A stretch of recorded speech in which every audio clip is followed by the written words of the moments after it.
Good morning, Flint. Good afternoon, Flint. Good evening, Flint. I guess I don't know when this is going to be run, but thank you, FlintTalk.com, for allowing me to come here and spout my point of view again. It's been years since I've been here. It's just nice to see this still thriving and going. Alternative information for the city of Flint. What a good deal. I'm honored to be here. I'm here today. Let's call this the Patrick and Terry Show. I'm here with Patrick Powell. Say hi, Patrick. Hello. And did I get your name right? Yeah. Okay. Patrick lives with my wife and I. He's just what a great guy. He's in high school right now, and he's got a lot to offer this community. We're going to talk today about what's been in the news, the Flint Farmers Market. And some of us, I've been involved in voicing an opinion. I used to be Flint Ombudsman, and I'm an attorney now. I do divorces, but I still am impassioned to talk about our city, which I think is a great city, and to talk about people being treated fairly. And so when I say stuff, when I get involved, maybe I'm going a little bit off center from where I really am, but I'm really trying to just cause discussion, but I'm trying to raise issues, real issues. This is our city. We have a right to be involved in it. We have a right to be involved in the decision making. Unfortunately, we've been tremendously let down by our elected officials who have allowed the city to go into basically a receivership twice. And here we are now in a receivership that's finally morphed its way back into a very powerful form of emergency financial manager. And we are just not in control of this city. And the Flint Farmers Market is a case in point, but it goes deeper. I'll start by saying I don't think anybody's doing anything wrong. They're just following their own self-interest. They're following their own agenda, and I've got some explanations, I think, or rationale in terms of what I think is happening. And I'm talking specifically about the Flint Farmers Market and the controversy that the Flint Farmers Market by the river that we've known is now moving to what I call the Flint Farmers Market downtown by the bus station. In the the brand new, never been used Flint Journal building. And actually, they're not using the whole thing. I thought it'd be really cool to be there underneath that big dome, but they're not going to be there. They're going to be on the west side of that. So they're just going to be on a slab of cement. That's what it's going to be. And they're going to have a bus station across the street. There's a lot of controversy about the parking and can they do it and can they not do it and what's really going on here. But the bottom line is that we thought that was our park, but hate to shock you, but we actually privatized it a number of years ago, I think 10 years ago. And they're supposed to be there in a 33-year contract. We'll talk about that in a minute. But I'd like to just talk about my joy about going to the Flint Farmers Market. My sister Chrissy, who's challenged, I take her there every other weekend. She loves the place. I particularly loved it in the summer when there'd be music going on, and I could take her there and give her something to eat, and she'd meet people, and the vendors grew to love her, and we really enjoyed the experience. Patrick, you ever been down to the Flint Farmers Market? Yes. What do you think of it? I like it. What's your favorite thing there? Food? Yeah. Yeah. What do I think? So you like to eat there, right? Yeah. Okay. It's a pretty place, though, isn't it? Yes, it is. Okay. And you ever go there when I took Chrissy down there? Yeah. Okay. Patrick's Class A in helping my sister out. Flint Farmers Market. The city of Flint wasn't managing this market well. Historically, I grew up with that farmers market in my line of sight. When I'm 62 now, when I was 25 and I was president of the East Village Legislature that started the East Village Magazine, we used to do flea markets there on a Sunday. And we went there regularly. I think I must have done a half dozen. And so I'm in deep with the Flint Farmers Market, but the bottom line is we didn't own it. It was privatized under contract by the city of Flint. To whom? We were on the verge of having our historic, cherished farmers market close, an asset of this community. And lo and behold, it wasn't private investors that stepped forward. It was a non-profit whose mission was to run that market for us in our place. Their public good was they were going to deliver market services. As a matter of fact, they promised they would do it for 30 years. they've broken that promise. Yes, they did make it the number one in the country. Yes, Dick Ramsdale is phenomenal, okay? But Dick Ramsdale works for an outfit called Uptown. And I'm a little fuzzy on this, but you've got Uptown, the nonprofit, and then you got Uptown, the profit. And I think these guys have kind of got it confused, which is which, and they're acting like Uptown, the profit, can tell Uptown, the nonprofit, what to do, and we bought into that. So Dick Ramsdale works for one of the Uptowns, and they've decided, the powers to be decided that they're going to move. I got a whole bunch of scenarios I could put down there as why, but let's just start out that Tim Herman and Ridgway White show up one day in Dick Ramsdale's office and says, "You're moving, and you're going to move to the bus station, or to the Flint Journal site next to the bus station." So you've got the Flint Farmers Market that has a contract with the city of Flint. That is my information and belief. They have a clause in there that if they give 6 months notice, they can leave. But who's they? Okay? Not that they pick the market up and physically move it. They can simply cease to operating the Flint Farmers Market. So a way to conceptualize this is the people that step forward to run as a nonprofit the Flint Farmers Market for the greater community were given the benefit of having to pay no rent to do that. They got to act like they were the city, and they proved their worth. They made us number one in the country. Conceptually, the way you should look at this is that they're shutting it down. Lock, stock, and barrel, they're shutting it down. And when they shut it down, they're going to move it about 300, 400, 500 yards away and start something new. Saying it's the Flint Farmers Market, we own that brand name, I think, and dragging the vendors along with them because they have no other choice. Because the market that they control, in breach of contract, they control. I'm going to tell you, if we had an aggressive council and we had a mayor worth a hoot right now, this would not happen. But no. We've been victimized as a city by not having either one. We have this emergency manager, who I think is behind everything, actually. I think he's the one that's authorized all this. So you have Uptown, the nonprofit, breaching his contract with the city of Flint to run the Flint Farmers Market by the river. And they're moving the whole kit and caboodle to downtown, next to the bus station, underneath the auspices of Uptown, the for-profit, in a piece of real estate that is now private property. They're going to own it lock, stock, and barrel. Boys and girls, they stole this from us, but I'm just saying. So now we're going to have this closed facility. We can't tell them they can't give us 6 months notice and quit operating it. That's in the contract, so that's their right. I don't know that there's any contract language that they can take the name with them. And they have relationships with these vendors. Some of these people, their entire lives depend on this. They have no choice but to go with them.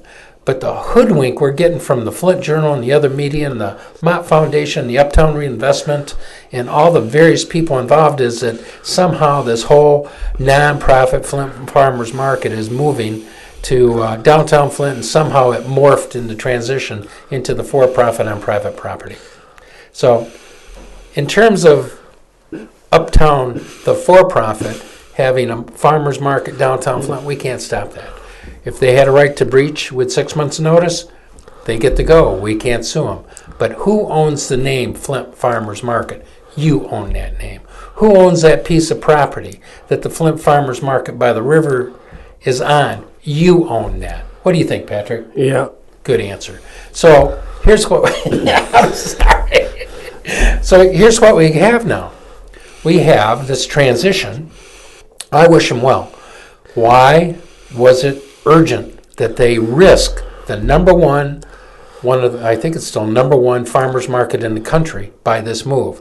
Because A, they need the clientele that's going to utilize it to justify something else that they're doing downtown to make their downtown scenario work. Remember, Genesee Towers is coming down, okay? Hats off. The $32 million project, go to it. They're utilizing every resource they have. That's scenario number one. Scenario number two, I think I'm the only one saying this, but, I drove down there. No, I had a friend of mine. I won't use his name. He's an attorney. He's a businessman. He has a business mind. I asked him, I said, hey, X, what do you think about this? And he said, their developers are consolidating property. I said, what? Well, think about it. Next to the post office, there's a vacant lot. I don't know who owns that. Maybe U of M does. Then you have the post office that's going to close. Then you have a bank. Okay? Then you have the Flint Farmers Market.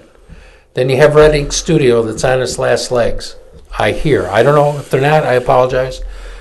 Just on the east side, there's a vacant lot that Ishu told me that the city owns. Next to that is a dairy that's closing or closed. Up on the hill is a cemetery. There's a little bit of land, and then there is a Parks and Rec department that almost looks abandoned to me. I drove down there. That is 1/4 mile of prime real estate on the river. So one logical scenario is they're putting together a package to put housing in there, student housing, who knows what. And if they privatize it, oh gosh darn, then maybe somebody named White or maybe somebody named Schultz or maybe somebody named Herman owns it. I don't know. But the problem is we don't know. We don't have a city councilman we can call up and say, what the Hades is going on? We don't have a mayor that's anything but their PR person to tell us what the Hades is going on. My third scenario on this is that, and this now includes the emergency manager, who I think is allowing everything to go on, and Atwood Stadium. You've got Uptown acting like they're the city of Flint. How can they do that? Well, because we don't have a mayor, we don't have a council, and Ed Kurtz said they can act this way. I like the Atwood Authority. I think they really went the 1,000 yards to try to turn that place around. I have a sitting judge I have to practice in front of that chairs it. Love you, Judge Beagle. Go to it. Go, go, go. But why is Atwood acting like they're the city of Flint and they can dispose of this property? Because Kurtz said they can. So you have to understand here, we have a dictator here. And sooner or later, he's going to start helping his friends. And I want you to think for a moment, why do you think Ed Kurtz is really here? So Atwood Authority is in discussions with Terrry. Now, I broke that story because I had a source on the inside that was just visiting over there and heard the president, one of the executives, walk around talking about it. He told me, and I said, I'm running with this. And now it's in the press being spun, but they've been talking for months. Why is Atwood being given to Kettering? Okay? Now think back to the reason that Kurtz is here. We thought Kurtz is here to get our money right. Okay? If Kurtz was here to get our money right, Atwood would be for sale, and we'd be talking to the people that run Pine Knob and other musical venues and maybe a semi-pro football team to sell it. Okay?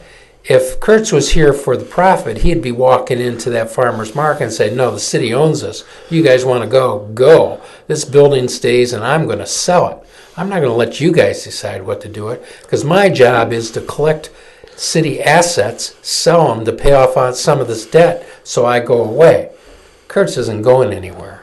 Kurtz is here to cause radical change to reflect a conservative agenda that cities should be unbundled, privatized, and the areas regionalized, number one. Or number two, which is, I'm a bankruptcy attorney. I don't know squat about Chapter 9.